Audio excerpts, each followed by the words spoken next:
Hello, Bony Tony. Here today in a cemetery, and the reason I'm in a cemetery is not because I'm dead, unfortunately for some, but because I am still alive, and I'm going to talk about death. So that's why I'm in a cemetery. So there you go. So if I see any interesting graves, there's some famous people in this cemetery here in Salford. This bloke was just asking me where Eddie Coleman's grave is. That's an ex-Man United, obviously an ex because he's dead, ex-Man United footballer. There's also Mark Addy's grave, which I've seen. Mark Addy rescued people on numerous occasions. You can see the graves on numerous occasions from the River Irwell. And well, that was a very good thing to do, in short. You get like certain kinds of trees, don't you, in cemeteries? Look at this. The trouble is, it's difficult when I've got a selfie mode on, but you see those trees. And there's other interesting... So anyway, the reason I'm in a cemetery, it's a nice autumn day. It's beginning of October. See, it's quite nice. Good time to visit a cemetery, isn't it? Because the leaves are falling, and that's kind of poetry. That's poetry in motion. Poetry in motion. It is, though, isn't it? Right, let's have a look. This is a good vista. Yeah, lots of graves. Oh, yeah, a couple of facts about the cemetery then. Weast Cemetery, Salford. It's opened in 1857, and this is the best fact. 332,000 people have been buried here so far. That's a third of the number that have died of COVID worldwide.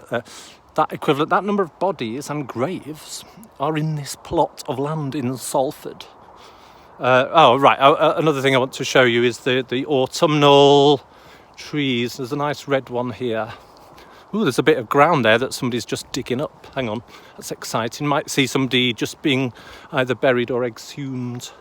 See? There we go. Right, so I'll show you what I mean, and then I'll start talking about death. You know, because there's no better comedy subject, there's no better serious subject. You know, because let's face it, you only get the chance to talk about death while you're alive. That's the contradiction. Right, look here. What's going on? Somebody being exhumed or somebody being buried? It doesn't smell. Look, I don't know if you can see that. And there's quite a magnificent couple of graves, and there's that red tree. Right, so yeah, just get a bit of a view of the sheer number of graves. It's like the only time people normally think of huge numbers of graves is World War One.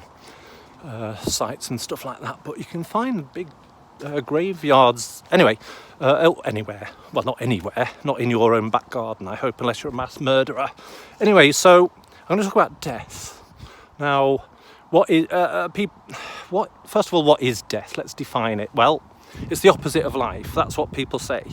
I think that's how people think. And one of the things I found when I was deciding what to say in respect of death, what to say about it, is that, like, I think people think in terms of binary things in so many aspects of life, don't they? Like life and death, just two opposites. No line between, nothing. Just at one end, and it's often good or bad, isn't it? So one end, life, good, yeah. Automatically assume that life is the good end, yeah, because they're thinking about themselves and not other wider things. And then death is bad, right? So, although they don't think death is bad if it's somebody they hate. So, you know, I'm saying it's not as simple as they make out. It's not good or bad. It's not just one extreme or the other not linked. It's actually a line that divides them, and all shades in between, like 50 shades of grey, you know, like it's not just one shade of grey and one shade of not grey. It's 50... No, that didn't make sense. Anyway, so death, what is it? It's not just the opposite of life. There's kind of like... It kind of merges together. So, for instance, how does it merge together? You're either dead or you're alive, right?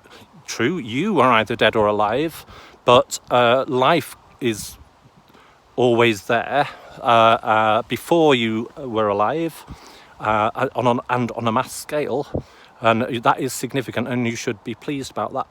And life is present after you are dead. So there's life before and after death. It's not nothing, life, and then death. Death at the end being the end of everything, including life, because it's not. And the other thing is, I know this isn't comedy, but who gives a shit?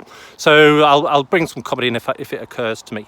So yeah. The other thing is, like, what is life? What is your life? What is my life? What am I? Am I just one living life, one living being? Or in fact, should we look at the cell, down at the cell level, because that's where our DNA is anyway, and it's all going on. Each cell is an individual life form, I think. So, you know, and sperm, is that life? Is a form of life. And then it contains the seeds of life, so therefore it is connected to life. And eggs, likewise. I don't mean fried eggs. I mean, they're not alive. You can't beat a fried egg, but you can beat an omelette. There we go, just throwing in some comedy. Anyway, let's carry on walking to provide a bit of variety. So, yeah, life and death. What is life? Is it the cell? In other words, are you like many millions of lives rather than just one life as you think you are? I mean, you're dying, you're being reproduced, there's death going on within your life all the time. Cells are dying, brain cells in my case, you know, as I try to think of something funny to say about, there's plenty of funny things to say about death. You know, but I haven't thought of any yet. But that's fine. I'm just talking. You know, I haven't got it scripted. Oh yeah. So talking about duality, and people simplify things into one or the other. One is good usually, and one is bad. So gay, straight, black, white, good, evil, God, the devil. Right. As I was thinking about what can I talk about, I realised that all the subjects resolve themselves into binary. So I've talked about life and death being thought of as opposite, but they're not.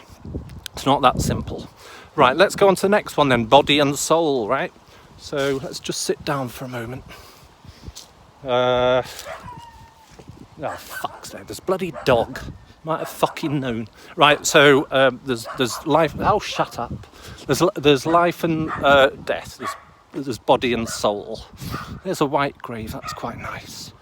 So just go by. Let's just go by that. Look at that nice white grave. Now that's interesting because like black is the colour of depression and evil, but there's a nice white grave there, isn't it? So it's really nice. So it just goes to show white isn't always good, because white has been used as a colour of a grave, and a grave is bad because it's associated with death, if you believe simplistically that death is always bad and life is always good. So anyway, that reinforces that point. So I wish that dog was dead. I wish I had my air rifle. No, I love animals, really. So I bet it comes up this path. Right, are you going on, or are you going to annoy me? Right, so, yeah, body and soul was the next duality. Now, I don't actually believe... They're coming this way. I don't actually believe that there is a soul. I think it's made up.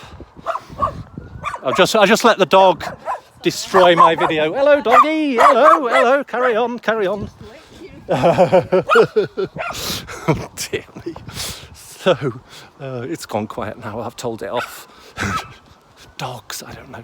So, yeah, the body and the soul. They're, again, binary. Body, soul, separate things. The body-soul dichotomy, duality, whatever it is, of Descartes, blah, blah, blah, blah.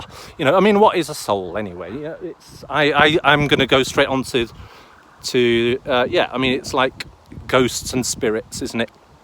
Ghosts and spirits, they're not opposites, actually. That's not quite true. But ghosts and spirits, the soul is a ghost, basically. It's a man or a woman or a child in a sheet with holes cut out for its eyes, flying around your brain. Because, of course, a soul must be in your brain. It can't be in your knee or your arse. It has to be in your brain, because that's where you have your thoughts, and the soul is your intelligence, and that's not connected to the body, of course not. And so that is preservable after your body rots in the ground in these graves. So, you know, this person here, who is it? John, the beloved son of somebody. I don't know what's his surname. Doesn't say. So John, or Johnny as he's known, or Jack, he's dead now, but his soul lives on, some people think, because like it's not part of his body which rots. So there's there's the soul, or is a kind of spirit. Other kinds of spirits are ghosts, like I say. They don't really exist, but they're made up nonsense. Ghosts, people running around in sheets with holes cut out for their eyes. a spirit. A soul is a spirit. A ghost is a spirit. It's no longer got a body. It exists as a spirit, and it is eternal. It lives after life. After the body rots, it carries on. So it's not corporeal. So the same is true of God and the devil. They may be thought to have bodies, or they may not, but essentially they're spirits, and they're just like ghosts, basically, like the soul. It's just kind of something that isn't ruled by the body. It's outside of the body and permanent.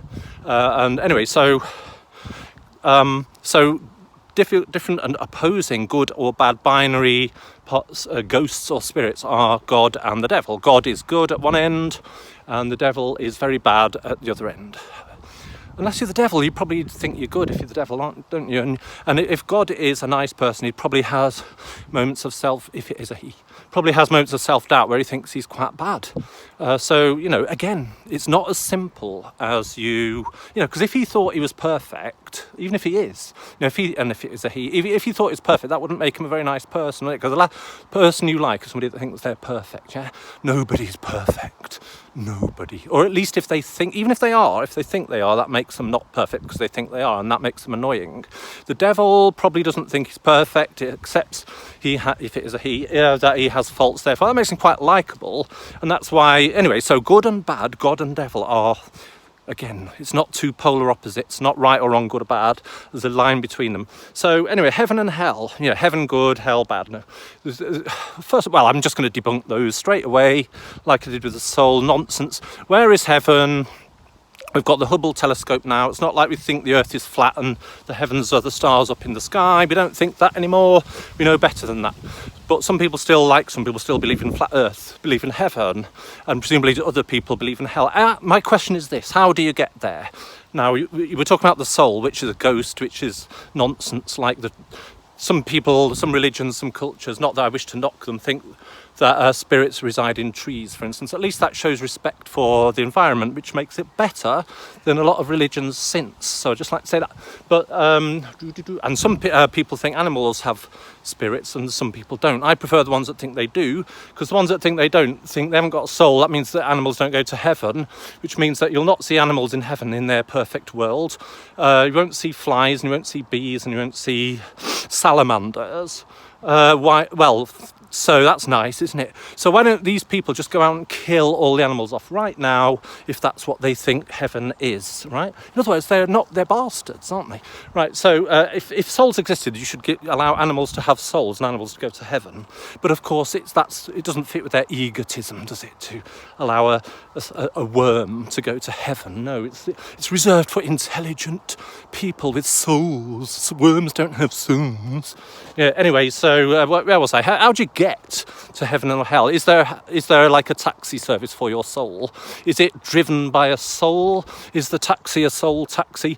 If your soul just flies there by itself, what propulsion method does it use? I mean, have you got a jetpack? Is there a non-physical jetpack? And we've established that heaven isn't anywhere near Earth, or even within many millions of light years. So it must have a lot of fuel in the sort of non-physical fuel in that non-physical jetpack to get there. That's all I'd say. If heaven existed, I think it would probably be near the moon or something like that. It wouldn't be out of sight even to the Hubble telescope, would it? And also we'd see people going there, and where is hell? Either is that next door to heaven, or are they like neighbours? Can you visit between? Are there cultural exchanges between heaven and hell, perhaps, or are they at opposite ends of the universe? Right, so heaven and hell, how do you get there? Who maintains them? Like heaven, it has gardens, it has lakes, all maintained. I don't suppose they're overgrown with weeds. That means somebody has to maintain them. Who maintains them, and are they paid, or is it voluntary? Likewise, hell, who does the torturing? I would want to be paid if I had to live in hell all the time. I didn't get vacations to heaven, just in hell, whole time doing torturing. Better than being tortured, you might say, but is it? I'd want to get paid for that awful job. do the, you know, and I'd expect the pay to be high. And then if the pay was high to retain staff to do that awful job, you'd have to have a vacation when you could like do nice things. Is there a nice part of hell, where you can like go like a spa or a gym or places you can have sex? You know, because you can have sex in heaven in some variants of heaven, like with all the virgins, can't you? But that means if you can have sex with virgins, that means like physical bodies are in heaven, whereas I thought it was just a soul. But I suppose you go into a real body, don't you? In other words, you have it all. In other words, they're not willing to abandon the bodily delights of earth, which are supposed to be evil. Anyway, so where are we now? Heaven and hell. That's about it. This has been going a long time. Could go on a lot longer. But I'm just going to think of like to cheer you up about death, just in case I haven't done it. Look at all these graves. Yeah, brilliant. So to cheer you up about death, let's make it fun to look forward to by thinking of a nice way you could die. Think of your favourite way to die. Plan it. Get all your friends, your loved ones to attend. You know, for instance, you could, if you like jammy dodgers, you could just get somebody to kill you and they could film it by stuffing as many jammy dodgers into your gob, into your mouth that is, as possible until you choke and die. Now if you like jammy dodgers, why wouldn't you like to die by jammy dodger? So, you know, whatever. If you like swimming, just go into a swimming pool. You know, wait till you're really tired. That'd make it easier. You haven't got much energy. Wait till you're really tired.